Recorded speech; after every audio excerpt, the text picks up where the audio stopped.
everyone, welcome back to Rolling Solo. My name is Adam Smith. We're playing through Aeon's End War Eternal, so let's get going and pull the first turn order deck card.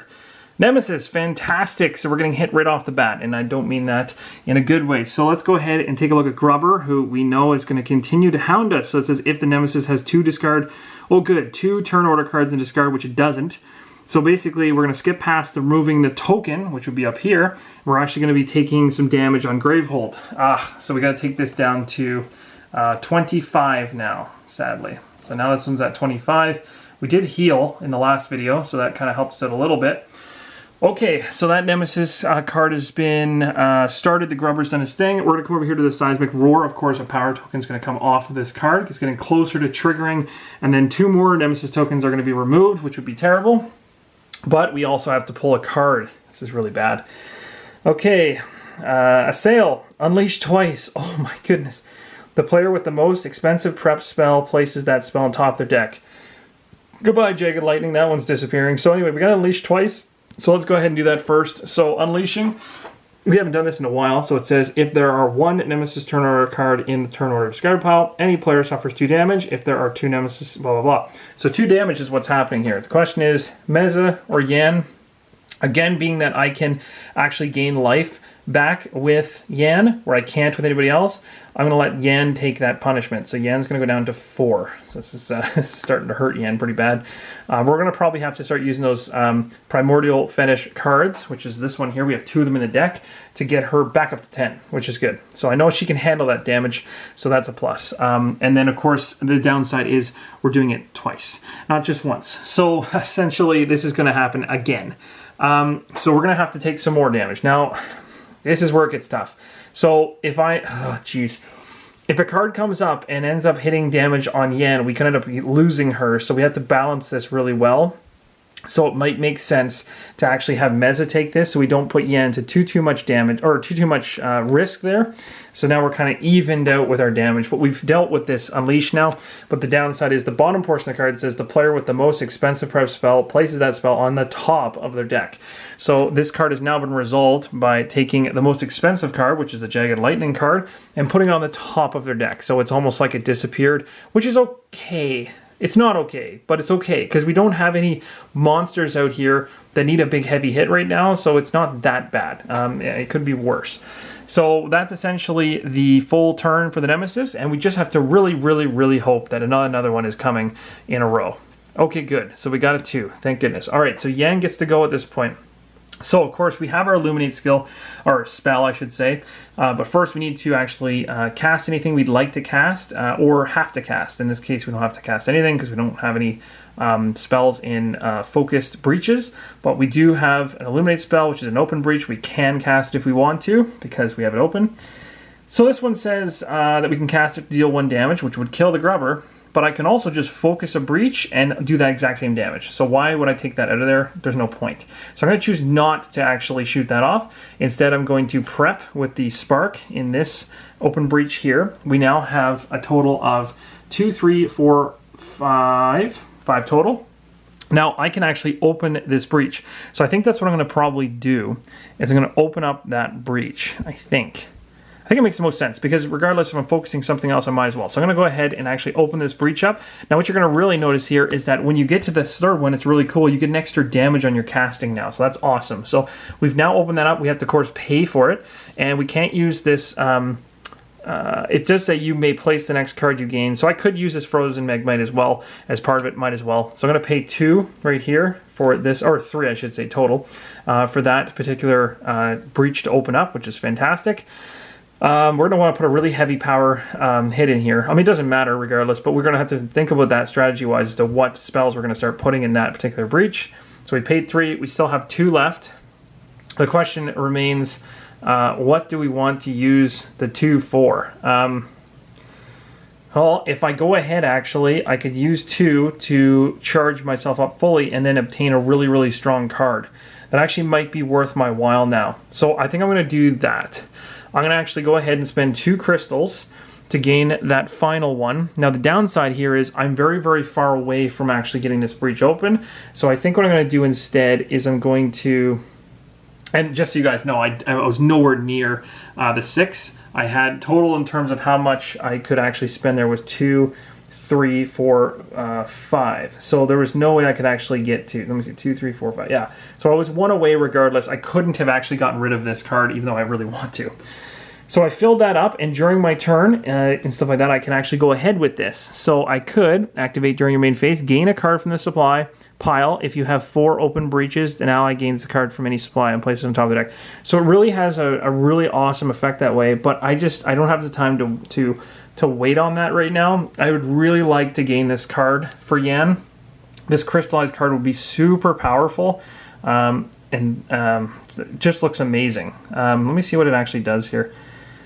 So basically the idea is that your casting is based on whatever, let me see, the spell is prepped to 2. So basically this is going to prep yourself in a spell, or in a breach, I should say, but it's going to take up the other 2 breaches beside it. So it's really, really kind of a hog. And then you cast, is this the right time to do this one? Maybe not. Maybe not. Let's wait on that. Let's actually, let's see, gain 2. Tough decisions, my friends. Tough decisions.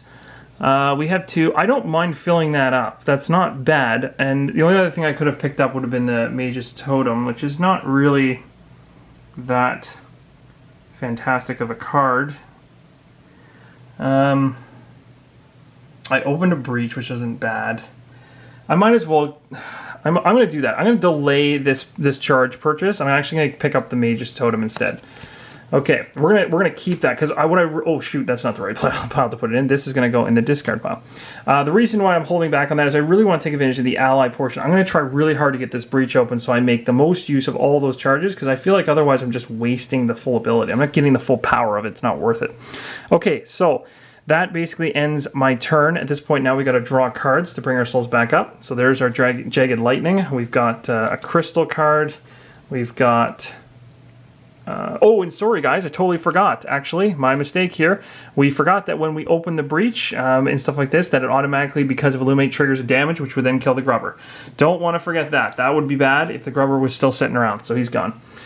And I would keep pulling our cards here. So we got 4 and 5. All right, perfect. There's that Primordial Flesh. We could use that to get some health back on Yan, probably the thing we're going to do.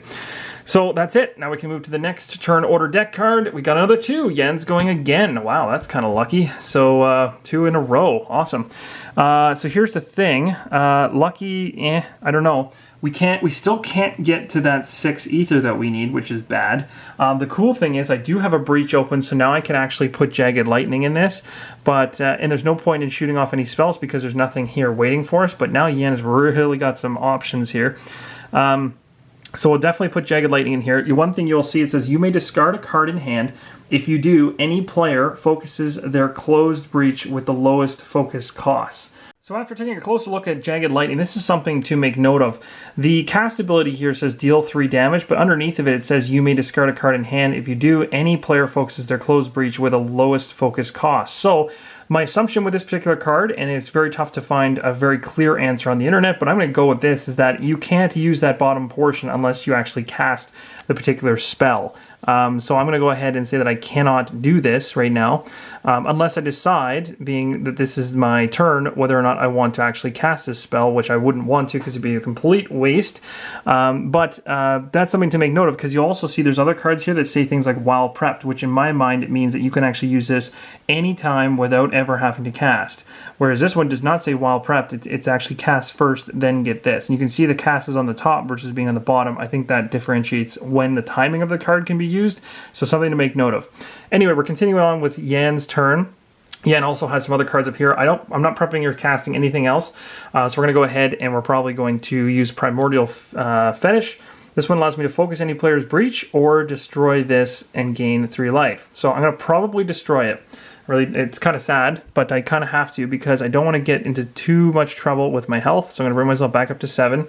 Then we're going to go ahead with the 3 crystals that we have, which is, again, not enough to do anything in terms of getting rid of the Seismic Roar. And, again, I don't want to spend it on this. Let's actually get some good cards in our hands. So I'm going to go after Ether. I think getting another card that allows us to purchase something is a good idea. So we'll go ahead and put this on the top of the pile. I'm going to have to take a step back here in order to correct a little bit of a goof that I made that doesn't really impact gameplay, but it definitely could if I don't correct this right now. I had forgotten on the very first time that Yan had triggered, actually, for the first turn, at the very end of it, to actually take all the cards from this area and put them into this area.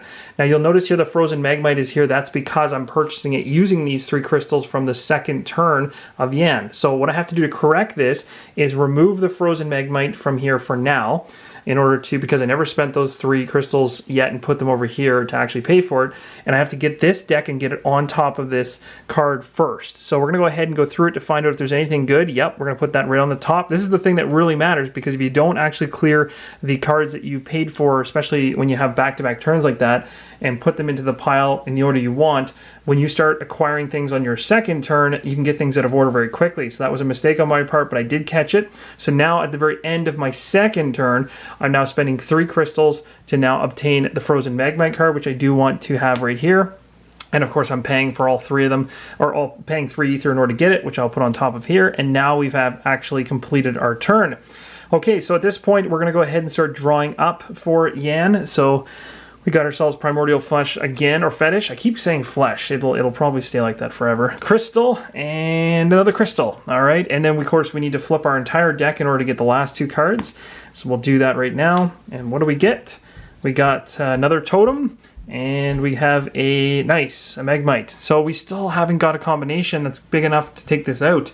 It's really bad, but at the end of the day, Yen's already done the 2 turns she will do during this round anyway, so she's going to be sitting for quite some time with all this powerful attack ready to go. So that's the end of her turn. Let's move on to the next. Nemesis, classic. Okay, so we're going to go ahead and take 1 power token off this card. So we are 1 away from being hit for 2 Nemesis tokens. That is really, really bad. It's probably going to happen based on how bad we've been pulling up Ether. You can see how important Ether is in this particular case. We have had 6 Ether a few times in the past, but never when this card is here. So that's bad timing on our part. And of course, we need to pull a new Nemesis card. We've got ourselves, oh geez, Vault Behemoth. Is this tier 2? Yes, it is. So maybe we've just moved into tier 2 cards, which things get a little uglier. And it says any player suffers 2 damage. If this minion has 8 or less life, you lose a Nemesis token. This is getting nastier by the minute. So we'll put that minion right there. We're going to set that minion's health to 9. There we go. And of course, he doesn't activate during this turn. He will next turn. Now we're going to pull a card and we're going to pray no Nemesis. All right, so player number 1, that comes over to Maza. So Maza, what are you going to do to help us out here? We've got 2 open breaches. We've got, so nothing in terms of being able to actually use anything yet. So we need to take a look at our spells. What can we prep in order to help ourselves here? Nova Forge is huge. Nova Forge says, while prepped once per turn during your main phase, you may gain 2 ether that can only be used to gain a spell. That's really powerful. So I'm actually going to prep that in an open breach, and then I'm going to go ahead and prep 1 spark in an open breach. And this spark card is basically going to gum up my hand because I can't really do anything with it yet. Again, because this is now prepped and we're moving into the main phase, it says once per turn during your main phase, you gain 2 ether that can only be used for spell. So that's cool. So the downside is, again, we still can't combine it to take out this because this is not a spell. So that's really bad.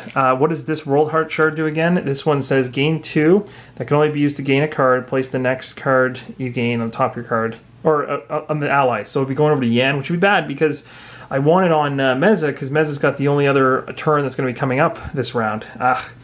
But still, it'd be better than nothing, I guess. So, yikes. I guess we do have Nova Forge and this, which is, it's tough.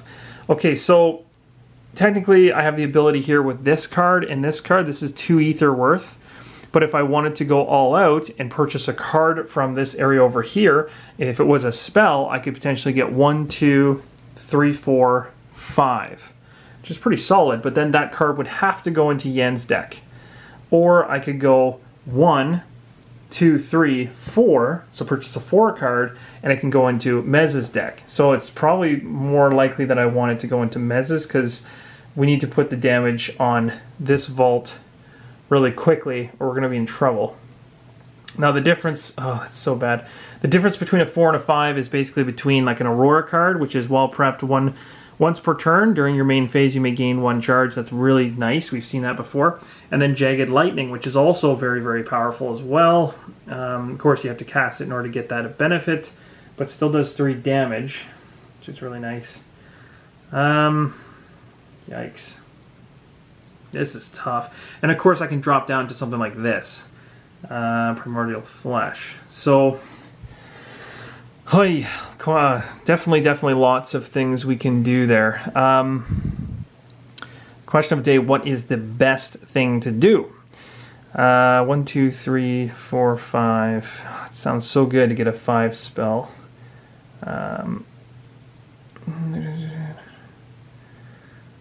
This is so tough. I'm gonna probably go for Jagged Lightning, I think.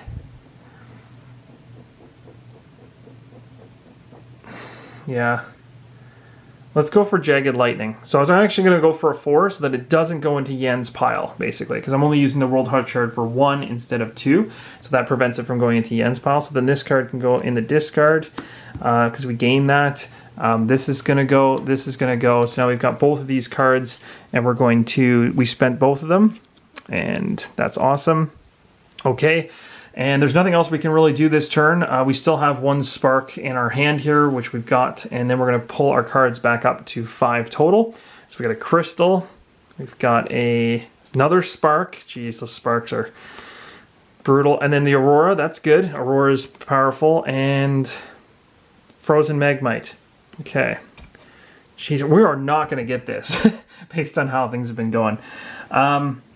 All right, so that's that, and I think everything is squared away. Yes. So let's go ahead and pull the last turn order card, which we know is the first player because we've already gone with the Nemesis twice. So at this particular point, we can go ahead and deal some damage if we want. So this one here, again, I think I'm going to actually throw the damage at this guy. The only downside is it says any player, you see, that's the thing. Once he goes down to 8 health or less, then we could potentially start losing Nemesis tokens every time the Nemesis card goes through, but I'm going to take that risk. So we're going to actually fire off both of these spells so that we have room to prep other spells later. So it's going to be a total of 5 damage, and I can put these back in any order I cast them. So I'll go like this. That's 5 hits against this guy, so he's down to 4. It's a solid hit. And then we're going to go ahead and start deciding what we do next. So prepping spells-wise, Aurora, that's really cool. So we're basically going to have this prepped, so we might as well gain the charge for it right now. So we'll put the charge right here beside it. That's good because it can help Gravehold. Also allows us to grab gems later on. That's cool. We'll grab a Spark and prep it. We've got the Frozen Magmite, and we've got the Crystal. And this Spark basically will sit here. So these two together would be a total of 3. So I could use those 3 to focus this breach. Doesn't really do much for me right now, so I should probably use that 3 for something else. I'm probably going to use it for some type of ether, because I think we're going to be getting into trouble here if we don't get these ether cards in our hands. So I'm going to take the Frozen Magmite and put it here, and then I'm going to take these 2, and I'm going to chuck them into the discard pile, because we paid for them now, in an order I like. And then that is going to be it. So at this point now, we're going to draw back up so that we have 5. So we got a crystal, we got a crystal, we got a crystal, so many crystals. Oh geez, 4. Still short. Okay, so that essentially does it. We're going to go ahead. We might as well flip this over. Actually, no, we'll leave it here because we're not drawing yet. We'll leave it in the discard. So there we go. That is the end of this particular part. Hope you guys are enjoying it so far. I don't know how I'm doing. I think I'm doing okay, but I think things are going to start progressively speeding up here. We really want to get our breaches open. We also want to be able to accumulate more ether per turn and also start putting some serious hits against the Nemesis really fast.